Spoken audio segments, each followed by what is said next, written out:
Est-ce que vous êtes prêts? On y va ensemble? Amen. La semaine dernière, on a parlé d'un message dont le titre était « Vas-y, maintenant, vas-y. Maintenant, vas-y ». Alors pour ceux qui n'y étaient pas, on vous encourage à y revenir puisque c'est la deuxième partie ce matin, bien que le titre va légèrement changer pendant le message. Au début, vous allez vite me comprendre. Vas-y maintenant. Alors la semaine dernière, ça c'était moi, je racontais, j'y reviens, que je me suis retrouvé au plongeoir de 5 mètres par un peu trop d'orgueil, croyant que je ferais mieux que la personne dont je me suis moqué, à ma grande honte. Mais tout petit que j'étais, 5 mètres de haut, j'ai eu peur et je suis redescendu. Et j'entendais derrière moi, vas-y maintenant, quand la file s'amoncelait, que de plus en plus de personnes étaient là et que j'hésitais. Il y a des moments où Dieu nous dit, vas-y maintenant. Et c'est ce qu'il a dit à Moïse, maintenant, vas-y. Et je t'appelle à aller parler au Pharaon, je t'appelle à délivrer le peuple. Et on va voir la deuxième partie ce matin. On avait vu d'une manière très globale les peurs, on avait vu l'orgueil et les peurs qui nous paralysent et qui sont des pièges. Et on va détailler un petit peu plus les peurs de Moïse quand Dieu lui dit « vas-y ». Maintenant, vas-y. Et Moïse va donner tout un tas d'objections pour lui dire « mais non, je suis trop faible, trop petit, j'y arriverai pas, et que diront-ils » Et pourtant, Dieu lui dit « maintenant, vas-y ». Et Moïse va lui dire « mais Seigneur, qui suis-je pour aller, moi, parler au Pharaon, l'homme le plus grand, le plus puissant, et moi qui suis si petit, qui suis-je » Et Dieu va lui donner une réponse. Alors ça, c'est quoi? Ça, c'est moi aussi un peu plus grand.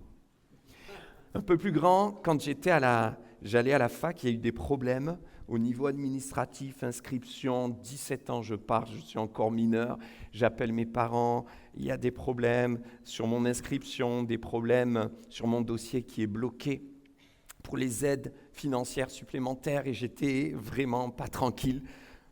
Et mon père m'a dit, voilà ce que tu dois faire, ce que tu peux faire, vas-y maintenant.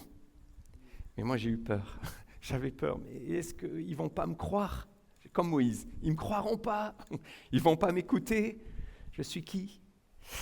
Mais voyez-vous, là, ça c'est après. Pourquoi? Parce que mon père m'a dit, non mais t'inquiète pas, je viens avec toi.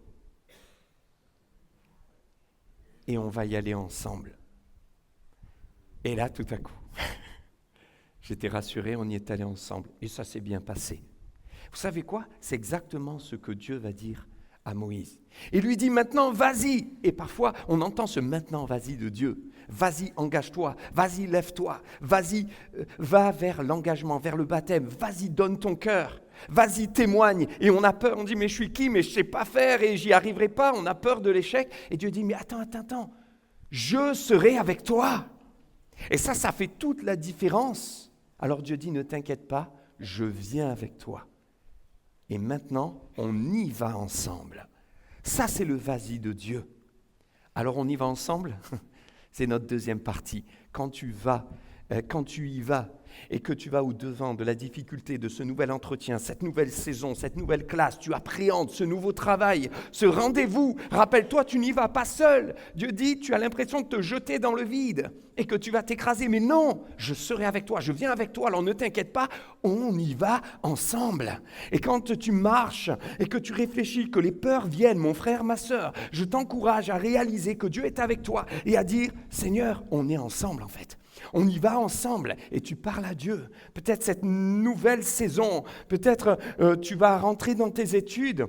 Cher étudiant, c'est nouveau, tu as peur et parle à Jésus. Il lui dit, mais tu es avec moi, mais en fait, je ne suis pas seul. Fais taire tes peurs. Seigneur, on y va ensemble. Peut-être face à une personne qui t'en veut, qui te veut du mal et tu te sens piégé et tu dois la rencontrer. Mais sur le chemin, parle au Seigneur, fais de lui ton confident. Et rappelle-toi et dis à ton cœur, crois par la foi, cette confiance, que Dieu est avec toi. Et que le Seigneur t'a dit, vas-y maintenant. parce que je serai avec toi et qu'en fait on y va ensemble. Et quand on y va ensemble et que Dieu est avec nous, ça change tout parce que tu ne te jettes pas dans le vide au hasard. Quand tu te jettes, en fait, tu as Dieu qui gère, qui est avec toi et tu ne vas pas t'écraser. Et Moïse va affronter ses peurs. Dieu va lui dire, allez, on y va ensemble pour que tu affrontes tes peurs et que tu puisses les vaincre. Tu as peur de l'échec, affronte-la. Moïse s'est dit, mais ça ne va pas marcher. Moi, devant le Pharaon, je sens l'échec venir. Moi, devant ce peuple qui m'a rejeté, je sens l'échec venir. Quand tu as peur de l'échec, peur que ça ne marche pas, peur que ça ne fonctionne pas, peur d'échouer, Dieu te dit, je suis avec toi, on y va ensemble. Et Dieu te dit, je n'ai pas peur, moi, de tes échecs. Oui, parce qu'en fin de compte, Dieu va dire à Moïse, vas-y, et on y va ensemble parce que je serai avec toi, mais tu sais quoi? Ça ne marchera pas. Le Pharaon va te résister. Il ne voudra pas, il va s'opposer. Tu vas lui dire, laisse aller mon peuple, mais le Pharaon dira non. Puis tu vas insister, il dira non. Tu vas insister, il va dire non. Et on se dit, mais je ne comprends pas, Seigneur. Tu me dis d'y aller, mais il va y avoir un échec. Alors, je nuance, parce que je vais plus loin. En réalité, c'est un échec apparent et momentané. Au début, au départ, tu vas avoir l'impression que c'est un échec. Tu vas te retrouver devant des portes fermées. Tu vas te retrouver devant quelqu'un qui va te dire non, qui va te résister. Et pourtant, c'est moi qui t'aurais envoyé. Et Dieu est en train de nous dire qu'il est le Dieu, c'est vrai, de la réussite. Vous connaissez le psaume 1, « Heureux l'homme qui est comme un arbre planté près d'un courant d'eau qui donne son fruit en sa saison et dont le feuillage ne se flétrit point. Tout ce qu'il fait lui réussit. » Et nous, parfois, on prend cette parole et on l'exagère et on en tord le sens, on a une mauvaise interprétation. On se dit, mais si tout ce qu'il fait lui réussit, alors ça va, j'ai donné mon cœur à Jésus, j'ai plongé mes regards dans la parole de Dieu, je lis la Bible, allez, je crois au Seigneur, donc tout ce que je vais faire va réussir. Pas d'échec, je passe mon permis, je réussis. Je passe un examen, je réussis. Nouvelle saison, nouveau travail, c'est la réussite, tout est facile. Le patron est sympa, les gens qui sont autour de moi sont très gentils. J'ai de la réussite, je fais un gros chiffre d'affaires, pas de problème, c'est la grande facilité. Mais la réussite selon Dieu, c'est pas la facilité. Ça n'a rien à voir, Dieu n'a pas peur de tes échecs, parce que le plan de Dieu, c'est que sur ton chemin de réussite, si tu restes comme un arbre planté près d'un courant d'eau, c'est-à-dire alimenté par la présence de Dieu, Dieu te dit, il y aura des échecs. Mais je serai avec toi. Et tu sais quoi, il y aura des échecs que tu comprendras après, parce que ces échecs n'auront été que des échecs en apparence. Le prophète Ésaïe dira, autant les cieux sont élevés au-dessus de la terre, Ésaïe 55, autant mes voix, dit l'Éternel, sont élevées au-dessus de vos voix, autant mes pensées sont élevées au-dessus des vôtres. Le regard de Dieu n'est pas le même. Vous savez, il y a un homme qui donnait ce témoignage. Une équipe est sortie dans la rue, témoigner, au contact, parler de Jésus, une équipe de l'Église. Et ce jour-là, ça avait été difficile, et notamment un homme, vers la fin de la journée, qui n'avait rien voulu entendre et qui avait été plutôt dur, avec ses frères et sœurs. Et une des jeunes filles avait dit en partant, mais cet homme l'a entendu, c'était compliqué aujourd'hui, on n'a pas eu beaucoup d'ouverture. Et ils sont rentrés. 2 ans après, un entretien avec cet homme qui a les larmes qui coulent sur son visage, qui assiste à une réunion, qui est touché, bouleversé, qui dit « La graine a été plantée le jour où je me suis fermé et où une équipe de votre église est allée me parler dans la rue. » Ce jour-là, je me rappelle de cette jeune fille qui a dit « Ça a été compliqué, les gens n'étaient pas ouverts. » Et moi-même, le premier, j'avais été dur. Mais j'aimerais vous dire que ce n'était qu'un échec de façade. Parce qu'en réalité, depuis ce jour, j'y pense. Ça travaille mon cœur. Et je me suis dit, il faut que j'y aille parce que je suis dans la détresse et j'avais vu une seule chose, c'est que dans leur cœur, il y avait l'amour de Dieu, il y avait quelque chose de différent. Et je suis venu, j'ai écouté l'évangile et ça m'a touché, je veux aller plus loin, je veux connaître. Vous voyez, il y avait un échec en apparence. Et peut-être que certains auraient dit, j'ai bien fait de ne pas y aller. Ils ne sont pas pêchés de poisson ce jour-là, c'est rien passé. Mais en réalité, sur le chemin de la réussite, Dieu avait prévu qu'il y ait ces échecs apparents. Vous savez pourquoi ? Parce que finalement, il travaille dans l'invisible. Il sait ce qu'il fait et il nous invite juste à lui faire confiance.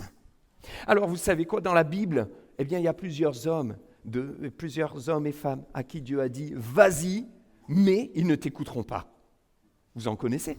Regardez le prophète Ésaïe. Dieu lui a dit « Vas-y, mais leur cœur s'endurcira. » Et puis après, à Jérémie, ça a été pareil, au peuple rebelle de Juda. Parle, mais ils ne t'écouteront pas. Dieu a dit la même chose. Ézéchiel, ça a été la même chose, même si ce n'était pas la même période, finalement, et dans le même contexte. Là, c'est les exilés de Babylone.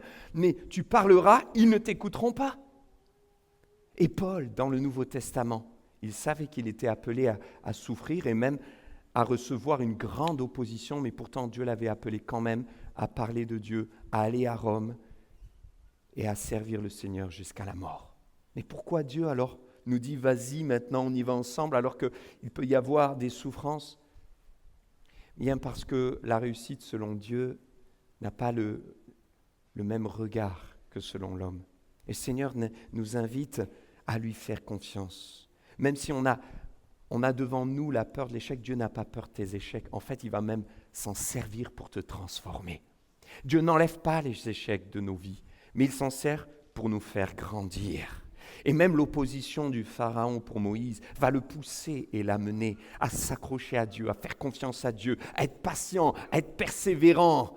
Donc ce qui nous semble un échec au départ, dans le couple, quand il y a une dissension, peut devenir une grande victoire si on persévère, on s'accroche à Dieu et qu'on vient avec ce cœur pour dire « Me voici, envoie-moi ». Comme Ésaïe l'a dit, même si Dieu lui avait dit « Ils ne t'écouteront pas ».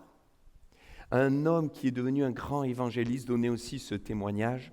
C'est que lorsque il a commencé, il était dans l'hésitation « J'y vais ou j'y vais pas ?» Mais c'est comme s'il avait entendu cette douce voix du Saint-Esprit qui lui disait « Maintenant, vas-y !» Et je suis avec toi, on y va ensemble. Alors il y est allé, mais quand il est revenu, il raconte qu'il l'a vécu comme un grand échec, en fait. Il dit, je me suis trouvé pas à la hauteur du tout, j'ai parlé avec des gens, ils m'ont donné des arguments, j'arrivais pas à répondre, je me suis empêtré. Ça parle à certains, là. Finalement, après coup, je me suis dit, j'aurais dû dire ça, mais c'était trop tard. Ah là, il m'a cloué le bec et je suis reparti, j'ai honte, Seigneur. C'est ce qu'il pensait. Il le vivait comme un échec. Mais aujourd'hui, des années après, il vous dit, si je n'étais pas passé par cet apparent échec, je ne serais jamais devenu l'évangéliste que je suis. Parce que grâce à cela, j'ai appris à mourir encore à moi-même encore plus. Mon orgueil a été brisé. J'ai appris à écouter les gens autour de moi, à mieux les comprendre. J'ai appris à écouter ce que quelqu'un dit dans la rue quand il ne croit pas en Dieu. J'ai appris à entendre une personne qui est révoltée et à essayer de comprendre son mécanisme de réflexion. J'ai compris ce que je n'avais pas compris. J'ai appris à écouter et j'ai appris à compter sur Dieu. Et j'ai compris que c'est le Saint-Esprit qui faisait. Dieu nous apprend au travers de nos échecs. Et Dieu ne nous empêche pas d'échouer, mais il se sert de ces situations pour nous façonner. Et cet homme racontait que finalement, il a complètement changé sa manière de parler, de témoigner, d'évangéliser.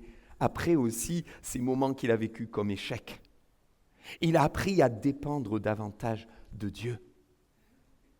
Et il raconte que finalement, quand il est retourné les autres fois, même s'il y a eu des moments où il n'était pas satisfait de lui, ce qui le réjouissait, c'était de dire, on a juste diffusé l'amour de Dieu et c'est le Saint-Esprit qui convainc.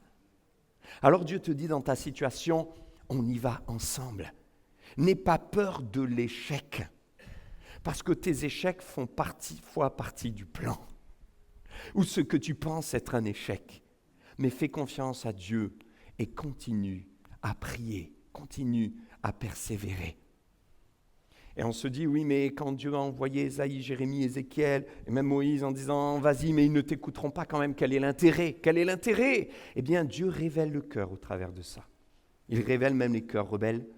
Dieu montre l'explication de ses jugements, parce qu'il y allait avoir un jugement, et notamment sur les pharaons, sur le pharaon et les Égyptiens. Vous savez, quand ils ont poursuivi le peuple, et qu'ensuite Dieu a ouvert la mer au travers de Moïse, et qu'ils vont être recouverts, Par exemple, cet été, je discutais avec un homme qu'on a rencontré avec Marilyn, vraiment quelqu'un de super, d'intéressant. On a parlé de Dieu dans une rencontre improbable. Dieu avait tout conduit. Et nous, on n'a rien demandé, mais on a senti que c'était dirigé. Et quelque chose qu'il ne comprenait pas et sur lequel il butait, c'était justement ça. Et il me disait, mais quand même, pasteur, moi, j'arrive pas à comprendre, ça me paraît méchant. J'ai l'impression que c'est cruel que d'avoir englouti les chars et les chevaux égyptiens qui poursuivaient le peuple d'Israël. Et parfois, on a tellement l'impression que les jugements de Dieu sont cruels, alors qu'en réalité, la patience de Dieu a été si grande jusque-là, que Dieu nous permet parfois de savoir et de voir les refus, les oppositions qui l'ont amené au jugement.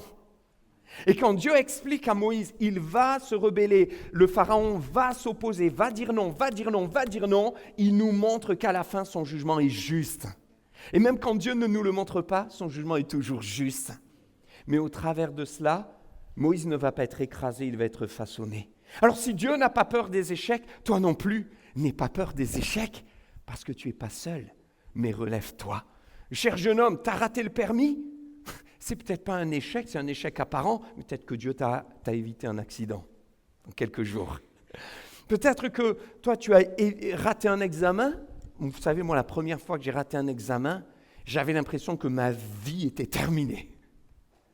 Mais j'ai fini après par dire merci Seigneur, et ça a été justement la plus grande leçon de ma vie, une des plus grandes leçons de ma vie, n'est pas passée par des réussites, mais par des échecs. Vous savez, quand quelqu'un est malade, souffre, et à qui vous dit « Oui, je prie pour toi, mais Dieu va te guérir, mais je te comprends. » Mais on comprend quoi en fait ?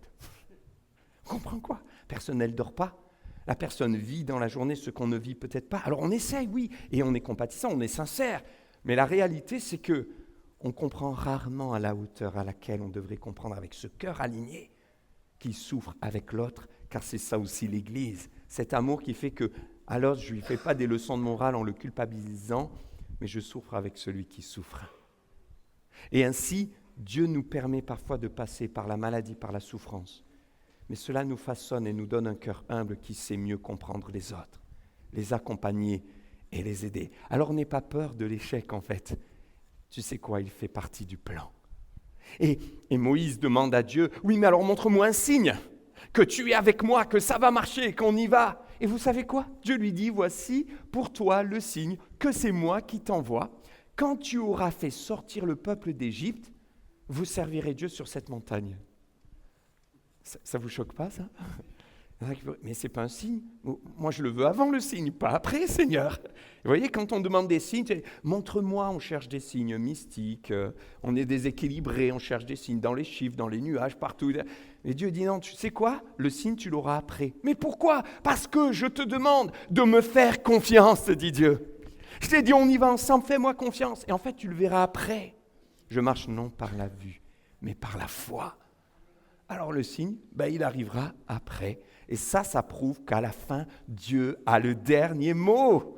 Donc Dieu te dit, tu vas vivre peut-être des échecs en apparence. Ça va être dur au boulot au début. Tu vas rencontrer des difficultés. Mais rappelle-toi de la fin. À la fin, j'aurai le dernier mot et tu seras avec moi et vous adorerez sur cette montagne. T'inquiète pas.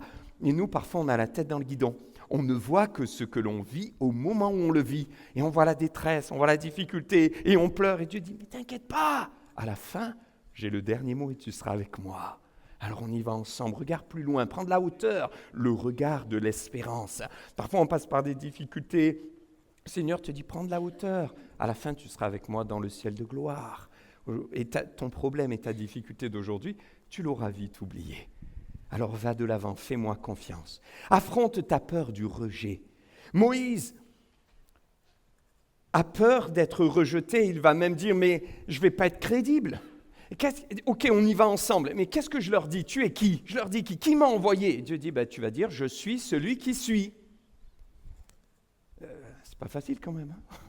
Seigneur, comment je vais être crédible ? Tu leur dis, je suis m'a envoyé. Et Dieu va le répéter. En fait, il n'est pas question de je suis, il est question de je suis.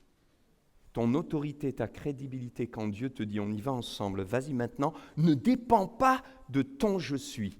Des fois, nous, on cherche à nous améliorer pour être crédible. Je veux être à la hauteur, mais Dieu ne va pas dire à Moïse, écoute, je vais te donner un grade exceptionnel pour que, effectivement, le Pharaon se dise, il est crédible. Non, non, non, non, tu vas rester qui tu es. Mais ton autorité, ta crédibilité, elle dépend de « je suis », dit l'Éternel. Le grand « je suis ». Ça veut dire « je suis hors du temps », je suis éternellement présent. En fait, tu n'as pas à avoir peur, et je t'ai donné la fin de l'histoire, on va gagner. Donc, je connais la suite, fais-moi confiance. Le seul « je », J-E, qui doit grandir, c'est Dieu dans ma vie. Et mon « je », J-E, personnel, il doit diminuer. Et c'est pourquoi Jean-Baptiste disait dans Jean 3,30, « Il faut qu'il croisse et que je diminue. » Seigneur, grandis un peu plus dans ma vie, que ma foi en toi, ma confiance en toi, ma dépendance de toi grandisse et que mon orgueil, mon ego diminue. Il faut qu'il croisse et que je diminue. Ta crédibilité, ton autorité ne dépendent pas de ton je suis, mais de son je suis. Il est celui qui est au-dessus de tout, de toute éternité, qui est hors du temps. Il est éternellement présent. Il est le grand créateur. Alors, vas-y. Et Dieu te dit, on y va ensemble, ne t'inquiète pas. Et peut-être que là, tu te dis comme Moïse, oui, mais moi j'ai vécu le rejet. Moïse a peur. Et quand même, quand vous regardez sa vie, lui qui est né hébreu, recueilli par la fille du Pharaon, ramené chez les Hébreux, et sa maman qui va devenir sa nourrice, mais ensuite arraché encore pour grandir à la cour du Pharaon, puis sortant voir ses frères les Hébreux, et un Égyptien rejeté par les Égyptiens, rejeté par les Hébreux, et il est là dans le désert, ça fait 40 ans qu'il erre. Alors là, au niveau du rejet, il en a des dossiers. Et Moïse se dit, mais Seigneur, tu m'envoies vers un peuple qui m'a rejeté, tu me demandes de le délivrer, de lui dire, Dieu m'a appelé, déjà qu'il m'a rejeté. Le spectre du rejet revient. Vous savez, quand on a vécu du rejet, peut-être enfant, plus jeune, le spectre du rejet qui est là et qui nous tétanise par la peur d'y aller.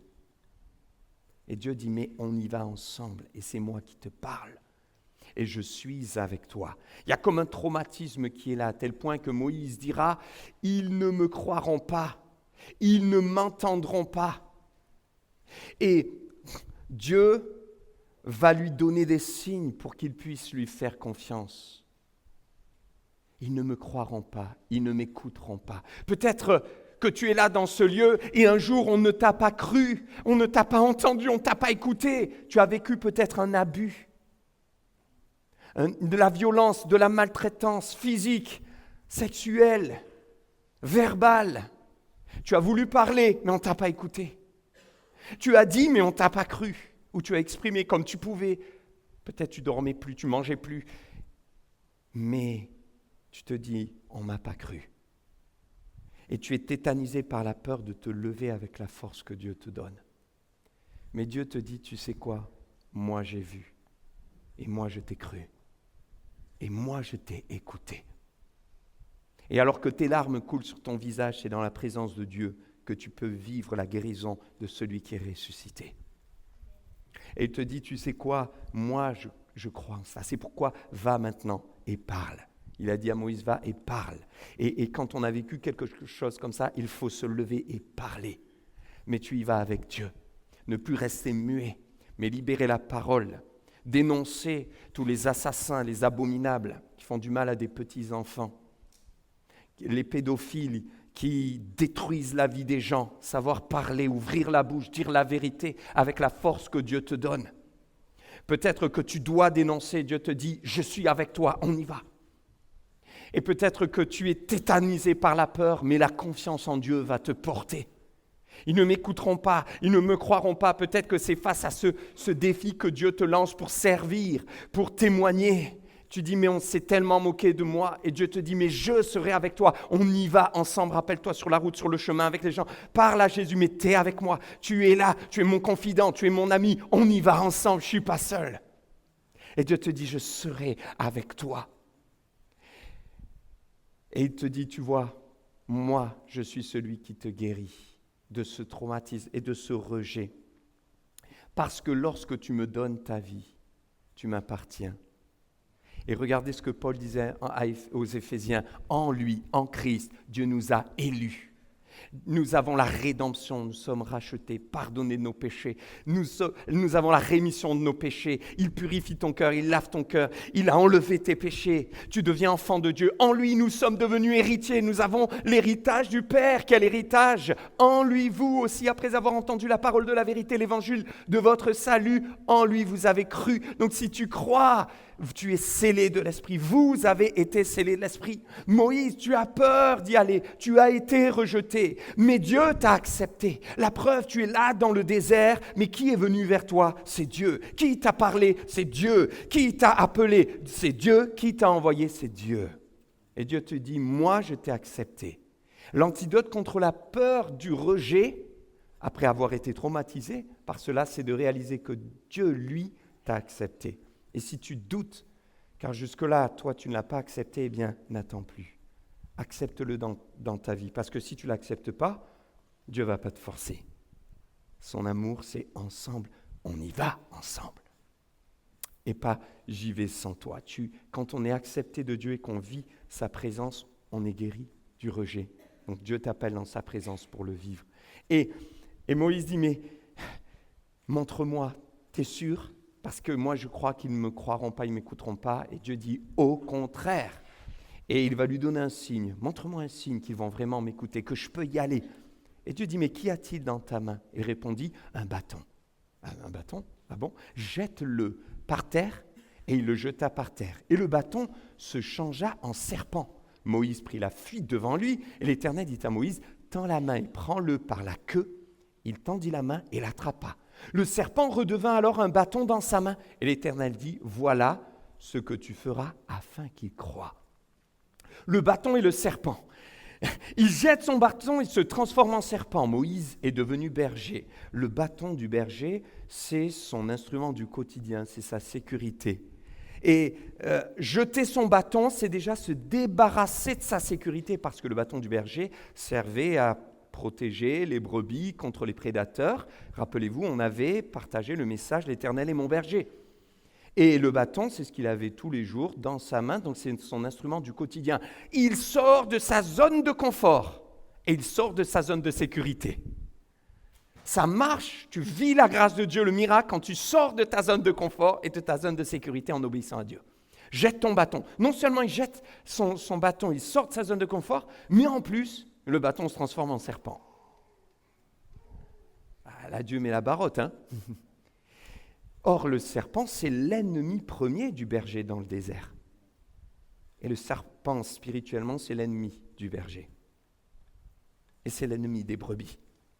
Donc Dieu lui dit, quelque part, sors de ta zone la plus confortable et affronte ta plus grande peur. Je vais faire un miracle. Quand Dieu dit, je vais faire un miracle dans nos vies, qu'est-ce qu'on dit? Vous dites rien? Ben, merci, gloire à Dieu, amen, j'ai hâte. Seigneur, fais le miracle. Mais quand Dieu te dit ce miracle, c'est que je vais transformer un bâton et tu vas avoir un serpent devant toi. Qui dit amen encore? Je savais qu'il n'y aurait pas beaucoup d'amen cette fois-ci. Parce que ça, on dit, oui, mais pour les autres, Seigneur, c'est très bien. Fais-le pour la sœur, pour le frère, fais-le pour les autres. Bon, vous allez me dire, là, dans votre vie quotidienne, Dieu ne va pas transformer votre objet en serpent. Oui, mais ça veut dire, essayez de le traduire en langage contemporain, que Dieu ne va pas te délivrer de ce que tu appréhendes le plus, mais il va t'aider à affronter ta plus grande peur. Et il va dire, on y va ensemble. Alors, c'est quoi ta plus grande peur? C'est ce rendez-vous médical? C'est quoi ta plus grande peur? C'est cette nouvelle saison dans ta vie. Et Dieu dit, on y va ensemble et tu n'es pas seul. Alors, Dieu lui dit, jette-le. C'est devenu un serpent. Et qu'est-ce que Dieu lui dit? Prends-le par la queue. Or, c'est de la folie de prendre un serpent par la queue. Je discutais avec Marc-Antoine il y a quelques jours, et c'est lui qui me raconte en Italie, il avait rencontré des personnes justement qui avaient cette capacité, ils attrapaient les serpents, mais bien sûr par la tête, et ils avaient une grande vivacité. Prends-le par la queue, pourquoi? Mais vous savez mes amis, Moïse est berger depuis 40 ans dans le désert, et justement, d'ailleurs j'ai vu des vidéos, vous avez des bergers qui sont très rapides et qui ont développé des compétences pour attraper les serpents par la tête. Ils sont capables de le faire. Bon, le pasteur n'a pas dit ce matin, essayez, hein, entraînez-vous. Non. Mais Dieu dit à Moïse, prends-le par la queue. Il est en train de lui dire, tu vas te dépouiller de toutes tes capacités. Parce que si tu le prends par la tête, tu pourras encore dire, c'est vrai, je suis vif, je suis rapide, j'ai l'habitude, je connais. Mais là, si tu le prends par la queue, c'est comme si tu dis, c'est la mort ou la vie, je suis dépendant de Dieu. Parce que si le serpent se retourne, il te mord, tu meurs. Et je pense que l'hôpital le plus près à l'époque, il doit être loin. Donc Dieu est en train de lui dire, est-ce que tu es prêt à me faire totalement confiance? C'est le symbole de la dépendance totale à Dieu, qui dit, ok Seigneur, tu es au contrôle de tout, je te fais confiance. Et alors il le fait, il le saisit par la queue, et le serpent redevient un bâton. Et Dieu lui dit, tu vois, j'ai le contrôle. Et ce qui était ordinaire tous les jours dans ta main, le bâton, devient extraordinaire. Et moi, j'ai le contrôle sur toute puissance, même la puissance des ténèbres, même les serpents. Mais qu'as-tu dans la main? Si tu me fais confiance et qu'on y va ensemble, tu vas vivre le miracle. Et ce qui est ordinaire dans ta main va devenir extraordinaire. Comme ce petit garçon devant cette foule, 5000 personnes, sans compter les femmes, les enfants, donc peut-être 20 000, 30 000, 15 000, je ne sais pas, personnes. Ils étaient affamés, Jésus était là et il a dit, qu'avez-vous à manger? Mais il y avait un jeune garçon qui avait juste 5 pains et 2 poissons dans sa main. Qu'as-tu dans ta main? Et avec 5 pains et 2 poissons qu'il a apportés avec Jésus, avec foi, avec confiance, Jésus multiplie les pains et les poissons, il nourrit tout le monde. Et Dieu te dit, avec ce que tu as dans la main, si tu y vas avec lui, si tu dépends de lui, si tu lui fais confiance, il peut faire de grandes choses. Il va faire un miracle. Qu'as-tu dans la main? Un don pour l'art, un don pour dessiner, un don pour la peinture, un don pour la musique, un don pour la technique. Qu'as-tu dans la main? Une capacité à écouter. Qu'as-tu dans la main? Dieu te dit, je suis avec toi et si on y va ensemble, je vais transformer ton ordinaire en extraordinaire. Marche par la foi. Et puis, Moïse continue à objecter. Vous voyez, les peurs sont là, mais Dieu est avec lui pour lui dire, allez, on va affronter tes peurs et on va les terrasser. Alléluia. Je suis seul ce matin? Non? Vous êtes avec moi? Amen. Alors Dieu lui dit, ok, on continue. Et maintenant, tu vas mettre ta main là, sur ta poitrine, dans ton cœur. Il la retire et il voit que sa main est couverte de lèpre, blanche comme la neige. Et l'Éternel lui dit, remets ta main sur ta poitrine. Il la remet, il la ressort et voici qu'elle était redevenue normale. Et Dieu dit, tu vois, je t'appelle à délivrer un peuple. Mais mon but, ce n'est pas juste de le sortir d'un esclavage humain, mais c'est de le transformer de l'intérieur. Parce que le cœur de l'homme, le cœur de ce peuple, et même le tien, sans moi, te dit Dieu, quand tu mets la main sur la poitrine, tu ressors, c'est le symbole du cœur de l'homme qui est lépreux, contagieux. Il est pris par le péché, condamné, condamnable, déformé. Mais quand tu remets ta main sur ton cœur, Moïse, c'est le symbole de ce que Dieu lui fait à l'intérieur. Quand un peuple est dans la main de Dieu, quand une vie est dans la main de Dieu, Dieu t'envoie, mais d'abord il te transforme. D'abord il te purifie. Et il te dit, je t'appelle à quelque chose que les autres ne peuvent pas faire, parce que même les pharaons de l'Égypte vont transformer leur bâton en serpent. Mais personne ne peut transformer le cœur, si ce n'est le Seigneur. C'est la lèpre et le cœur. Et puis, dernière partie, c'est l'eau et le sang. Et Dieu lui dit, s'il ne croit pas, tu vas prendre un peu d'eau et du fleuve, le fleuve c'est le Nil, et tu la verses sur la terre. Et l'eau que tu auras prise dans le fleuve se changera en sang sur la terre. Vous savez qu'à l'époque, eh bien, les Égyptiens adoraient les divinités païennes et le Nil était adoré comme symbole de fertilité. Vous savez, grâce au Nil, ils étaient prospères. Il y avait beaucoup d'argent, de richesses. Leur bétail, leur agriculture était tirée du Nil, des eaux du Nil. Et Dieu dit, mais je vais montrer que je mets un jugement sur les eaux du monde spirituel. L'Égypte représentant le monde. Et Dieu dit, tu vois, la vraie source de vie, elle ne vient pas du monde. Et Dieu change l'eau en sang. Il y a comme un jugement pour rappeler que la seule véritable source de vie, elle vient de Dieu. Te laisse pas appâter, impressionné par tout ce qui brille autour de toi. La seule source de vie, c'est Jésus. C'est la seule source de vie, c'est la présence de Dieu. Et Dieu est en train de dire, tu vois, tu vas changer l'eau en sang. C'est les prémices aussi des 10 plaies. Je serai avec toi après. Tu te rappelleras que je suis avec toi. Tu te rappelleras que j'ai toute autorité. Tu te rappelleras que je suis la seule source de vie. Alors finalement, si vous regardez les 3 signes que Dieu donne, il dit à Moïse, je suis le seul à pouvoir dominer sur les serpents et à rendre extraordinaire ce qui est ordinaire. Je suis le seul à pouvoir transformer le cœur. Je suis le seul à pouvoir changer l'eau en sang, car je suis le seul à pouvoir donner la vie. Alors si je t'ai accepté, n'aie plus peur.